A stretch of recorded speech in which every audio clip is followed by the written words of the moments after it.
As the veil thins and All Hallows' Eve descends, the American South reveals its most dreadful secrets.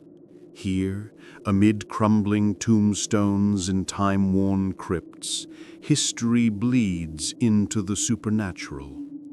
These are not mere cemeteries, they are cursed relics, where moss-cloaked oaks guard the forgotten dead, and the air itself remembers every whispered sin.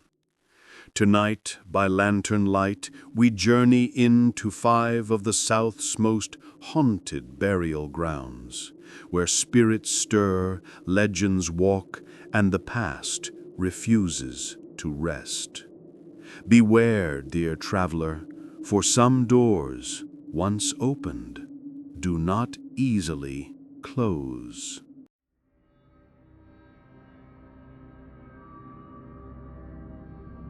Number 5. Haunted Cemetery, St. Augustine, Florida. Beneath the humid air and swaying Spanish moss of St. Augustine lies one of Florida's oldest and most haunted resting places, the Haunted Cemetery. This sacred ground, established in the 18th century, is more than just weathered headstones and ancient oaks. It is a cradle of restless spirits, their stories carved into the very soil. Among the cracked tombs and time-worn pathways, a child's ghost is said to linger. Witnesses often speak of a young boy who peers out from behind a gnarled tree along the eastern wall, his gaze unwavering, his presence chilling. Some claim he is Juan Burdon, a student from the long-vanished Tolomato Indian School, who died tragically in the late 1700s. Others say his spirit is joined by another, a boy who fell to his death from one of the towering oaks in 1877. His ghost has been seen crouched in the very branches where he once played and fell. But the most haunted heart of Tolomato is its chapel. Built in 1797, the small stone structure is steeped in death and something darker. Inside once rested the remains of 2 holy men, Father Valera, a candidate for sainthood, and Florida's first bishop, Bishop Verreaux. But peace did not follow them into the grave. During Bishop Verreaux's funeral, the Florida heat had done its cruel work. As the minister opened the bishop's iron coffin for one final look, the pressurized gases from rapid decay exploded the corpse outward, showering the horrified mourners with decay and rot. The coffin was sealed shut in a panic. Years later, when Father Varela's remains were being moved to Cuba, officials made the same grave mistake. Opening the coffin once more, the smell was unbearable. Those present grew pale and sickened. Since then, visitors have reported ghostly figures near the chapel, 2 men in clerical robes, silently watching. Some say it's Varela and Verreaux, bound forever to this earth by the desecration of death itself. The cemetery is closed at night, but some say that's when the spirits begin to stir. Would you dare to step inside? Number 4. Huguenot Cemetery. Just beyond the old city gates of St. Augustine, Florida, where the Spanish walls once held back invaders and time itself seems to linger, lies a forgotten field of the dead. Founded in 1821 as the final resting place for those struck down by the yellow fever epidemic, it was never meant to be peaceful. and according to those who dare to walk its iron-fenced borders, peace is the last thing you'll find here. They say the most restless soul is that of Judge John B. Stickney, a respected man in life, disrespected in death. The judge passed in 1882 and was later exhumed so his remains could be transported to Washington, D.C. But during the process, something disturbing occurred. When the gravediggers took a break and left the casket alone, someone or something crept in. Upon return, they found the judge's body had been desecrated, his gold teeth stolen from his cold, lifeless mouth. Now visitors report a spectral figure pacing furiously near his grave, a shadow in black robes searching, perhaps still seeking justice that never came. And the judge is not alone. A girl in a white dress, no older than 14, is often seen dancing between the tombstones or drifting just above the earth, her laughter echoing faintly through the trees. Some say she was found dead near the city gates during the height of the fever. She had no name, no family, no story. Now she haunts both the cemetery and the gate, forever caught between where she was found and where she now lies. Though the cemetery is closed for burials, it remains anything but quiet. Paranormal investigators have captured ghostly voices on tape, mournful whispers, and giggling children with no bodies to claim them. Photographs reveal strange orbs and shapes where no one stood.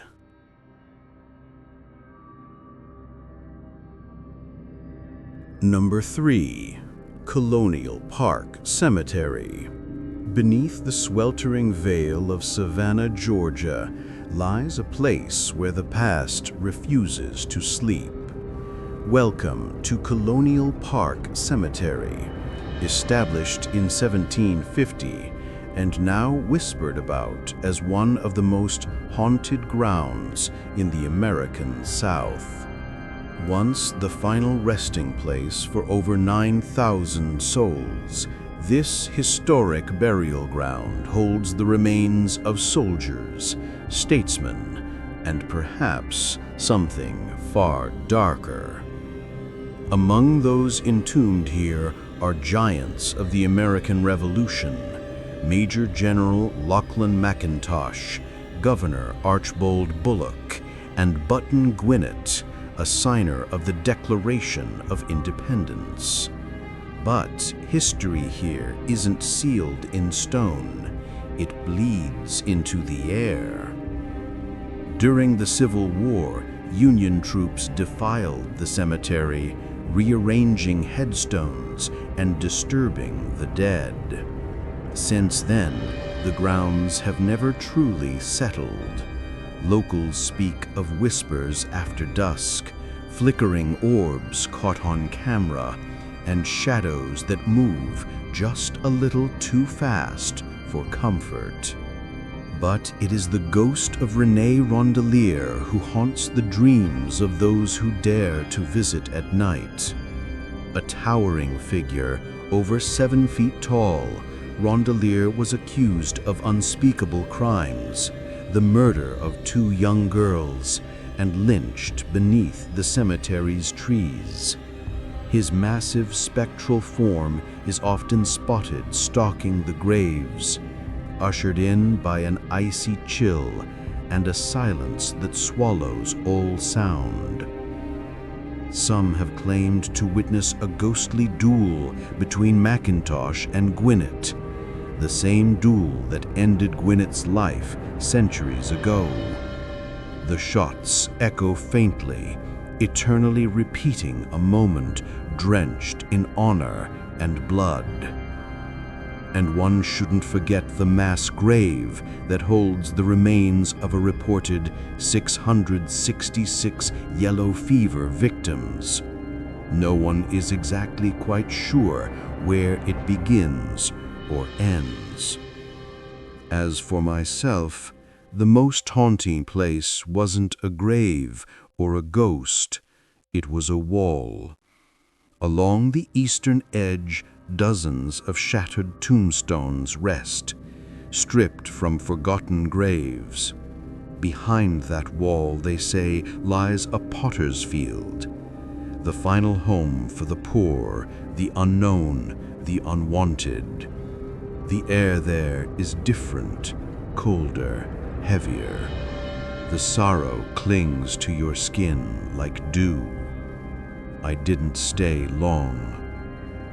If you come for the history, you will not be disappointed, but come with respect.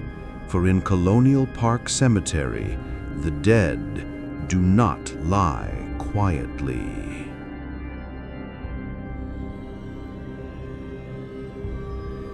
Number 2. Bonaventure Cemetery.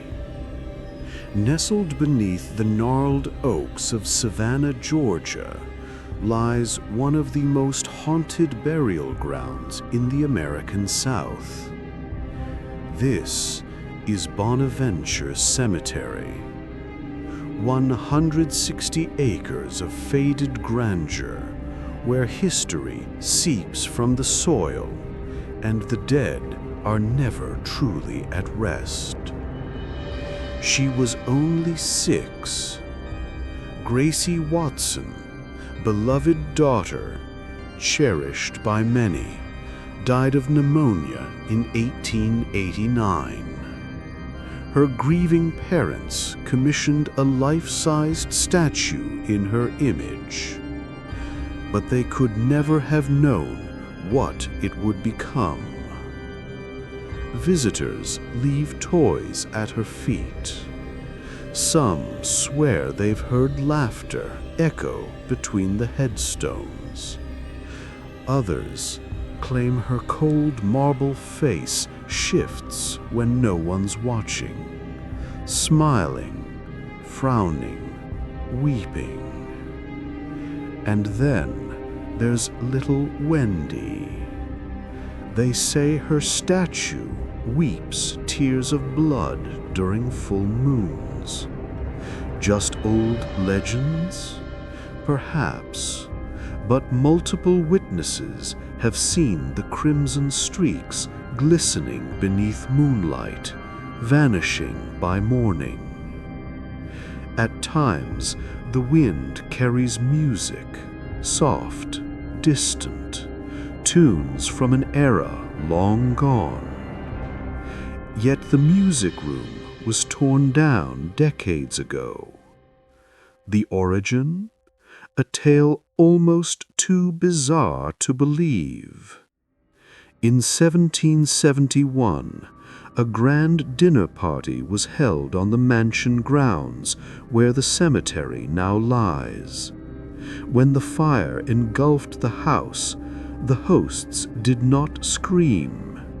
They simply moved the party outside, raised their crystal flutes high, and toasted as the flames devoured their home. Today, passers-by hear the clinking of glass, faint laughter, and the echoes of a celebration that refuses to die. More unsettling still is the howling. A pack of spectral hounds, heard, never seen, prowling between the tombs, their cries chilling enough to stop your heart. But Bonaventure hides more than ghosts. Whispers tell of voodoo rituals performed in the dead of night. Root workers are said to covet this land, seeking grave dirt for spell work. The practice became so rampant, the city was forced to ban it. Whether you're drawn by the beauty or bound by the spirits that dwell here. Bonaventure is not just a cemetery, it's a threshold, and some who cross it never quite return.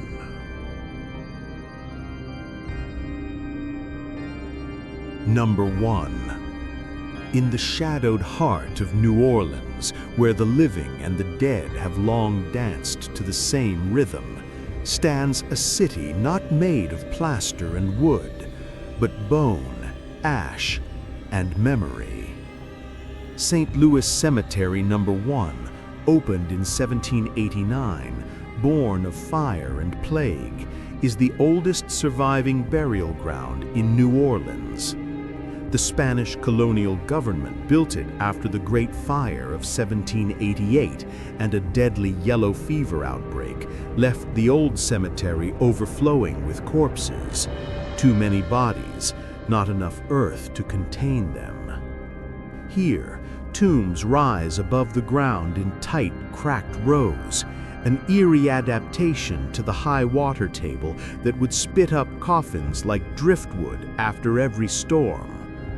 They call it a city of the dead, just one city block, but with over 100,000 souls packed into its crumbling corridors. Among these tombs walks legend. Marie Laveau, the voodoo queen of New Orleans, is said to rest here, though some whisper that even death could not contain her spirit. Her tomb, or what we believe to be hers, is part of the Glapion family crypt.